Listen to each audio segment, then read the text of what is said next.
안녕하세요. 귀점 영상 잘 듣고 있습니다. 저는 31살 여성으로 얼마 전까지 지역 아동센터에서 일하고 3개월 전에 그만두고 시험을 준비하고 있어요.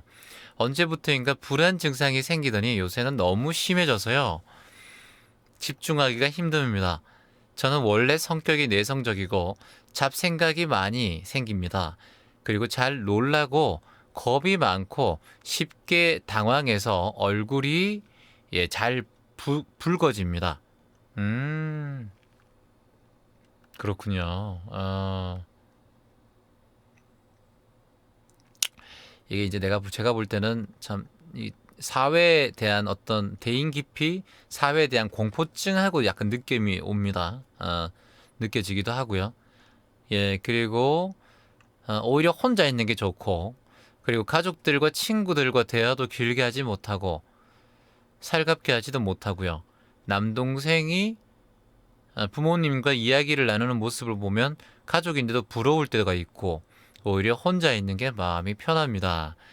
어릴 때 가정 불화가 있었어요. 그래서 그 안에 생긴 부정적인 경험 등이 깊숙이 자리 잡고 있는 겁니다. 이게 이제 어릴 때 무의식이 그대로 내 몸속에 축적되어 있는 현상입니다. 보라님.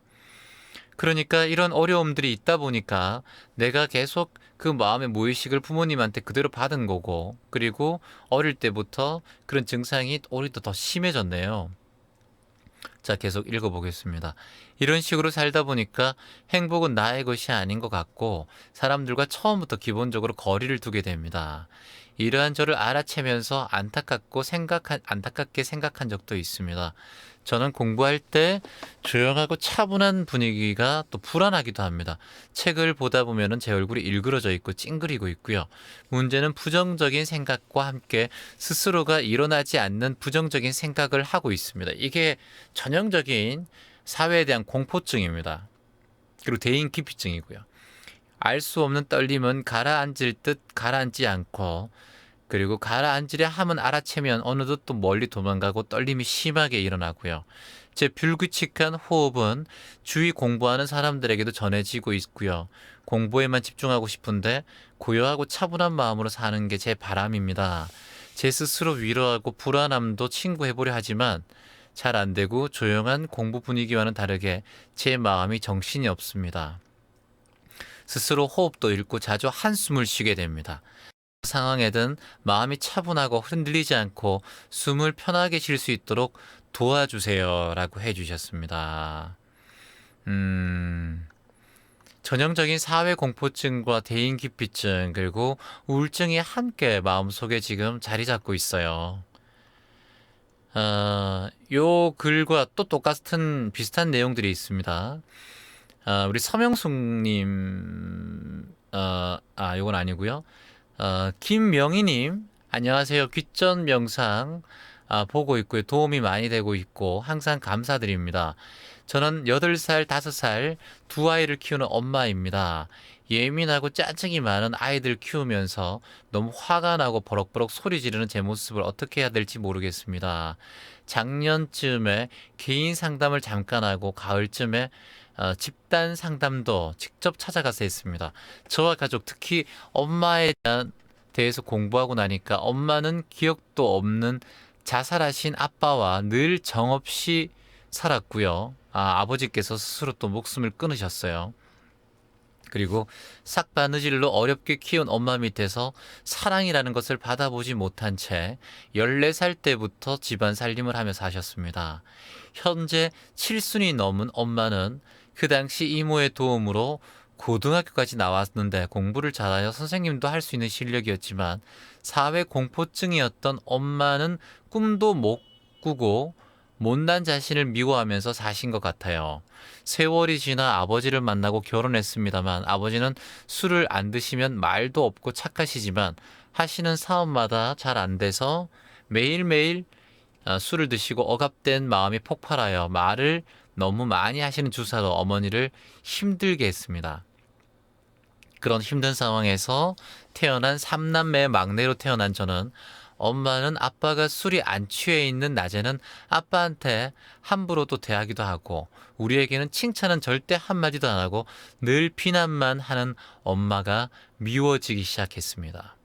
부정적이고 늘 화가 너무 많고 화가 나면은 폭언도 하고 그렇게 자랐지만 저는 절대 대물림을 하지 않겠다고 맹세하였고 그 지금 상담을 통해서 하고 있고요. 또한 저 또한 엄마를 닮아서 사회 공포증이 있는데요. 그런 나를 감추고 미워했지만 이제 나를 인정하고 받아들이면서 엄마도 이해하고 용서하기 시작했습니다. 이게 이제 달라지는 마음의 지금 첫 단계입니다. 이게 지금 너무 이제 발전할 수 있는 단계예요. 다시 조금씩 나아질 수 있는 단계고요. 작년 봄부터 불교도 살짝 접하고 108배를 지금껏 하고 있습니다. 불교를 접하지 않아도 108하고 절하는 거는 종교와 관계없습니다. 목사님들도 절하고요. 신부님들도 절하시는 분 되게 많아요. 절이 건강에 좋기 때문에 그래요. 그리고 생각을 없애기 때문에. 절은 되게 좋은 거예요. 자, 그리고 최근 8월부터 채원님의 귀점 영상을 알게 되어서 같이 겸하고 조금씩 받아들이고 있고요. 그리고 감사와 나를 사랑하는 연습을 하는 단계입니다. 잘하고 계시네요. 하지만 아이들에게 아직까지 짜증과 화가 있지만 많이 좋아졌고요. 힘든 이 길을 내가 잘 해내고 있고 나에게 칭찬과 격려를 하고 있습니다. 14살 때부터 살림과 결혼 후 맏며느리로 온갖 제사를 다 맡아서 했던 엄마는 늘 집안일이 싫다고 했고 삶이 지겹다는 말을 입에 달고 사셨습니다. 지금도 밥이나 반찬을 싫어하고 그리고 본인 음식을 항상 과소평가하고 음식을 못한다고 생각하기도 하고요. 문제는 그런 엄마가 처음엔 싫었다가 이제는 받아들이고 안쓰러운 마음도 올라오지만 문제는 집안일을 대하는 저도 엄마의 습을 닮아서 힘듭니다. 육아의 대물림을 이제야 어떤 길을 가면 되겠다고 확신이 조금씩 들긴 하지만 늘 반찬하는 것이 너무 힘들고 나는 늘 못하는 것 같고 이게 이제 엄마의 업식을 그대로 지금 딸이 물려받은 거예요. 지금 똑같은 마음이죠. 새로운 것을 시도도 하지 않고 그래서 남편에게도 미안하고 엄마의 까르마를 그대로 받았다고 생각이 듭니다. 나에게 전해지는 것도 알겠고 이 길을 어떻게 해서든 헤쳐나가야 하는 것도 알지만 늘 집안일이 싫고 청소도 싫습니다. 그리고 엄마는 저장 강박증이 있었습니다. 모든 것을 버리지 못하고 저장 강박증 이거는 한 물건에 대한 애착하는 마음이 커져서 그걸 버리지 못하는 걸 저장 강박증이라고 해요. 이게 정신신경증의 하나의 장애입니다. 정신 장애예요. 이거는. 그래서 이것도 치료를 해야 됩니다. 엄마가. 그래서 집안이 어지럽히고 우리 뉴스 보면 TV 보면은 세상에 이런 일을 보면은 모든 것들 버리지 못하고 집안에 이렇게 버리지 못하고 간직하시는 분들이 계시거든요. 이게 저장 강박증의 증상들입니다. 그리고 저는 버리지 못하는 저장 강박증은 아니지만 정리를 못해서 늘 버거워하고 스트레스를 받습니다. 정리를 못하는 내가 싫기도 하지만 남들은 너무 편하게 하는 게 전 너무 힘듭니다.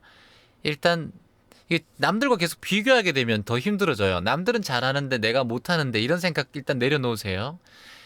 본인이 중요한 거예요. 본인이 명희님 계속 남들은 어떻게 하는데 지금 그런 생각들을 하고 계신 것 같은데요. 자, 남들은 잘하는데 나는 힘들어. 남들은 편하게 하는데 나는 힘들어. 이런 생각을 하시는데 명희님 그렇지 않아요. 남들도 힘들어요. 근데 나도 힘들다라고 생각이 비교하시다 보니까 그런 생각이 계속 드는 것 같네요. 일단 청소하는 것도 너무 싫고 정리하는 것도 더 싫고 장난감 아이들이 여기저기 널려 있는 것도 싫고 밥때가 되면 늘 버거워서 겨우겨우 합니다. 다른 친정 엄마들이 반찬도 해주고 하는 모습이 부럽기도 하고요. 그 친정 엄마 돌아가신 분들은 명희님 어떻게 생각하시겠어요? 친정 엄마가 반찬 해주는 게 부러워한다는 이것도 비교하고 있잖아요. 남들은 편히 하는 집안일이지만 저는 너무 힘들어요. 어찌해야 될까요? 알면서도 오랜 습관이 자리 잡아서 어둠이 참 힘듭니다. 채화님 조언 부탁드립니다. 이 명희님과 이제 지금 제가 아까 우리 보라님 이 두 분 다 사회적인 공포증 나 자신에 대한 지금 힘든 점들을 꾸준하게 지금 저한테 얘기를 해주시고 계시고요. 지금 집에서 해도 좋습니다. 정숙님. 108배는 언제든지 좋습니다. 그건 상관없어요. 108배는 하는 거는 정숙님 물어보셨는데 집에서 그냥 무릎 다치지 않게 108배 하는 법들 이렇게 유튜브에 쳐보세요. 어떻게 하는지. 요즘은 뭐 미국에 계신 뭐 가톨릭 신자, 기독교 신자분들, 그런 분들 신부님들도 절을 되게 많이 해요. 그게 마음을 고요하게 할 수 있는 방법이거든요. 절명상이라고 하잖아요. 그래서 명상음악 제 거 틀어놓으시고 하루에 108배 해보세요. 한 20분에서 25분 정도 걸리거든요.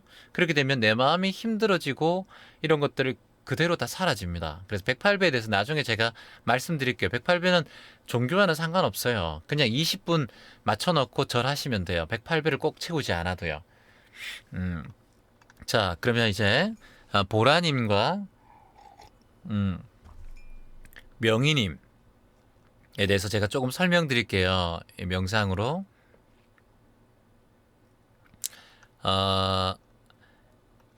일단 가장 중요한 건 세상을 지옥으로 가는 지름길을 하나 말씀드릴게요.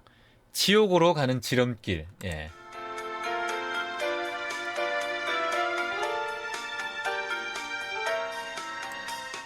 내 삶을 지옥으로 갈 수 있는 방법을 한 가지 가르쳐 드릴게요. 지금 여러분 지옥으로 가고 싶은 분들은 제 말하는 걸 새겨 넣으세요. 그리고 지옥으로 가기 싫은 분들은 제 말하는 걸 잘 한번 기억해 주시고 꼭 그렇게 하지 마세요. 자, 지옥으로 가는 방법 1단계 가장 지옥으로 가는 빠른 방법은 뭐냐? 바로 남과 비교하기입니다. 남과 비교하기. 남과 비교하는 순간 내 삶은 지옥으로 갑니다. 이해되십니까?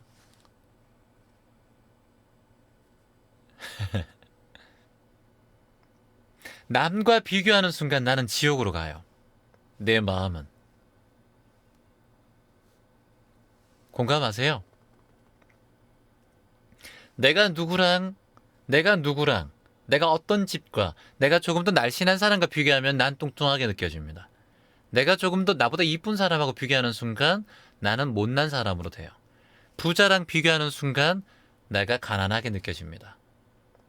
무언가 비교하는 순간 나는 지옥의 낭떠러지로 떨어진다고 생각하셔야 됩니다. 지옥의 지름길이 비교예요, 비교. 나와 남과 비교하는 순간 그렇게 고통의 순간으로 그냥 떨어집니다. 계속 비교하시겠습니까? 우리 명희님도 계속 비교하고 있어요. 다른 사람과. 내 스스로 지금 이 자체에 대해서 내 스스로 존중하고 존재함에 감사해야 되는데 내가 가게를 하는데 다른 집이 조금 더 장사 잘 되고 그러면 비교하게 돼요. 난 먹고 살만한데도 비교되고 그 사람에 비하면 난 안 되거든요. 난 안 된다라고 생각하는 순간 더 안 됩니다. 왜냐하면 에너지는 비슷한 것끼리 끌어당기잖아요. 내 마음이 안 된다고 생각하는데 내가 저 사람하고 비교했을 때 내가 좀 못났다.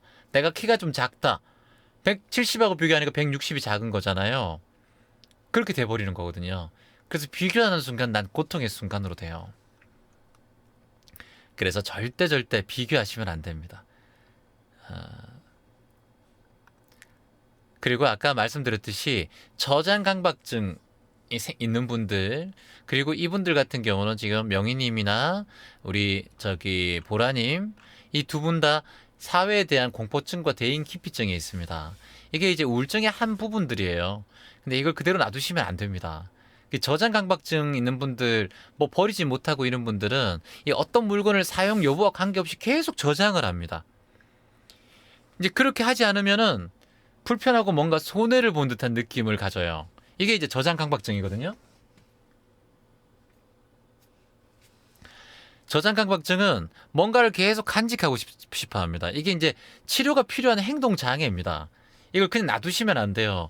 그래서 신경정신과에 가서 이 세로토닌의 분비에 대해서 조금 더 관찰을 해보고 뇌에서 우리 뇌의 그 호르몬적인 문제이기 때문에 충분히 치료 가능해요. 근데 이걸 그냥 놔두시면은 그 병을 키웁니다. 그래서 가치 판단의 능력을 잃어버려요. 그리고 의사결정 능력도 잊어버리고요. 왜냐하면 손상이 돼버리기 때문에 자기 그 손상. 예, 그래서 자기가 어떤 가치를 판단하는지조차 모릅니다. 어떤 물건을 내가 정리해야 되고 어떤 물건을 간직해야 되고 보관해 두어야 하는 그 자체도 모르고 그냥 무조건 저장해요. 그 가치 평가를 느끼지 못해요. 그러니까 가치 평가를 느끼지 못하시는 분들은 이런 것들도 맞아요. 내가 지금 행복한지 불행한지조차 가치 평가를 못 하시는 분들이 있어요. 난 계속 불행하고 내가 먹고 살만하고 지금 살아있고 가족들과 함께 있는데도 난 불행하다라고 계속 생각하시는 그런 평가 능력이 생기면 그 능력, 그 평가들도 내 스스로가 판단하는 건데 그 자체가 지금 판단을 못 하는 겁니다. 이것도 꼭 치료를 받아야 합니다. 이걸 그냥 놔두시면 안 돼요. 내 생각이라고 생각하시면 안 돼요. 그래서 이건 내 생각이지? 라고 생각하는 순간 내 병을 더 키웁니다. 그래서 가까운 보건소 같은 데 가시면 내 정신 보건에 대해서 알아볼 수 있는, 체크할 수 있는 게 있어요. 그걸 잠시 체크해보고, 아, 요런 게 조금 심합니다. 요거는 신경정신과에서 조금만 약을 한번 먹어보면, 사주치만 먹어보면 좋아질 겁니다. 그러면 그게 개선이 돼요. 근데 그걸 개선하지 않고 그냥 나는 내 생각이 이렇다, 내 마음이 이렇다 그러고 계속 생각하는 순간 그 병은 암을 키우듯 확대가 됩니다. 그러면 나중에 호흡도 안 되고 내 속에 계속 뭔가 뜨겁고 힘든 게 계속 가슴에 자리 잡아서 이게 장애가 된단 말이에요. 우울증이 심해지면 대인기피증도 되고 공황장애까지 올 수 있는 장애를 일으킬 수 있는 그 첫 시작을 그냥 간단하게 내가 이겨낼 수 있는데 판단할 수 있는데 그 판단을 하지 못하고 그냥 내 생각이라고 생각하는 순간 병을 더 키우게 됩니다. 내가 가치 평가를 쉽게 내리지 못하는 경우 우리가 뭐 결정장애라고 하잖아요. 그런 것들도 한 가지 병입니다. 병. 의사결정을 내리지 못하고 항상 고민하고 그거에 대한 계획들을 판단하지 못하고 이 뇌의 전두엽이 활동하지 못합니다. 제 기능을 하지 못합니다. 이 전두엽이. 내 머릿속에 전두엽이 호르몬으로 인해서 활동하지 못할 때 이런 증상들이 계속해서 일어납니다. 그리고 그런 물건들을 버리지 못할 때 이것 또한 내 정체성이라고 생각합니다. 버리지 못하는 것. 이게 내 정체성의 일부라고 생각해요. 물건을 버리지 못하는 것도. 너무 버리면 안 돼요. 큰일 납니다. 이제 쫓겨납니다. 집에서. 쓸만한 거는 간직해야죠. 근데 버려야 될 물건들을 계속해서 간직하고 있는 게 문제잖아요. 이 사람하고 똑같아요. 사람한테 인연도 똑같아요.